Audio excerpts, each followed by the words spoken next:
বাংলাদেশে আমেরিকান মোহাম্মদ জাকির হোসেন খসরু নিহতের ঘটনায় জড়িত দুর্বৃত্তকে অবিলম্বে গ্রেফতার এবং তার সর্বোচ্চ শাস্তি দাবি করেছেন প্রবাসী বাংলাদেশিরা।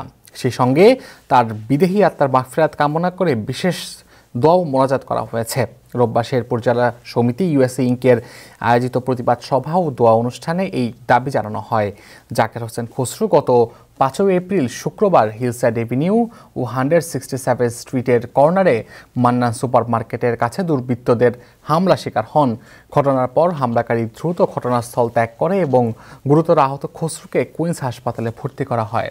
সেখানে 4 দিন আইসিইউতে চিকিৎসাধীন থাকার পর গত 10 এপ্রিল ঈদুল ফিতরের দিন তিনি শেষ নিঃশ্বাস ত্যাগ করেন। প্রতিবাদ সভায় স্থানীয় পুলিশ প্রিসেন্টের সিইও মি জেং, শেরপুর পৌরসভার মেয়র গোলাম কিবরিয়া লিটন, জামাইকা বাংলাদেশ ফ্রেন্ড সোসাইটির প্রধান উপদেষ্টা এবিএম উসমান গনি ও সভাপতি ফখরুল ইসলাম দেলোয়ার, শেরপুর জেলা সমিতি ইউএসএর প্রতিষ্ঠাতা সভাপতি Mohammad Anwar Hossain, Bangladesh American police association পাপায়ের সহসভাপতি মোহাম্মদ আলম প্রিন্স ও সাধারণ সম্পাদক রাশেদ মলিক ও নিহতের স্ত্রী শাইমা আক্তার শিউলি বক্তব্য রাখেন।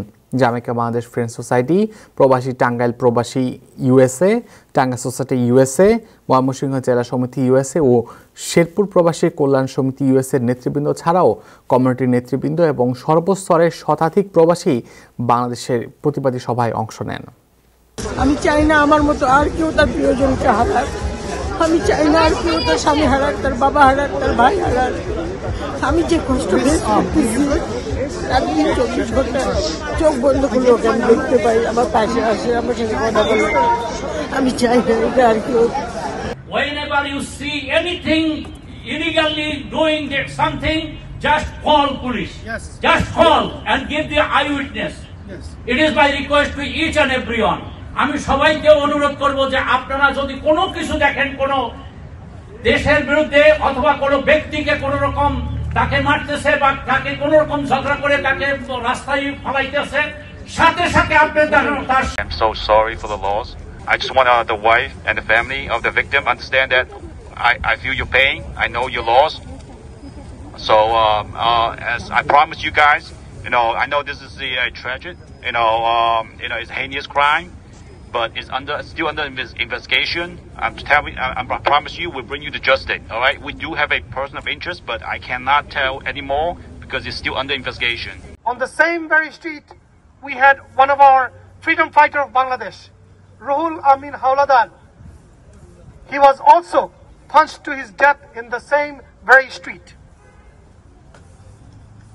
Brothers and sisters, we have our 107 precinct CEO, Mr. Sang, and the community affairs team and others. We appreciate the service you give to this community, your relentless leadership to keep this community safe. We appreciate all that you do. Your Papa, Bangladesh American Police Association is standing with everybody shoulder to shoulder to show solidarity with the victim, and we demanding the justice. And শেরপুরবাসীর পক্ষ থেকে, শেরপুর পৌরবাসীর পক্ষ থেকে আপনাদের এই দোয়া এবং পাশাপাশি এই প্রতিবাদ সমাবেশের প্রতি সংহতি প্রকাশ করছি। দীর্ঘদিন যাবৎ জাকির হোসেন সাহেবের স্ত্রী এবং আমার বোন, ছোট বোন, সেও শেরপুর সমিতির একসময় সভাপতি, তারা খুব ঘনিষ্ঠ বন্ধু। সেই সুবাদে তার সাথে খুব ভালো পরিচয় ছিল, অত্যন্ত ভালো একজন মানুষ। তাকে এভাবে হত্যা করা আমি তীব্র প্রতিবাদ জানাই এবং আপনাদের মাধ্যমে এখানে পুলিশের লোকজনও রয়েছেন,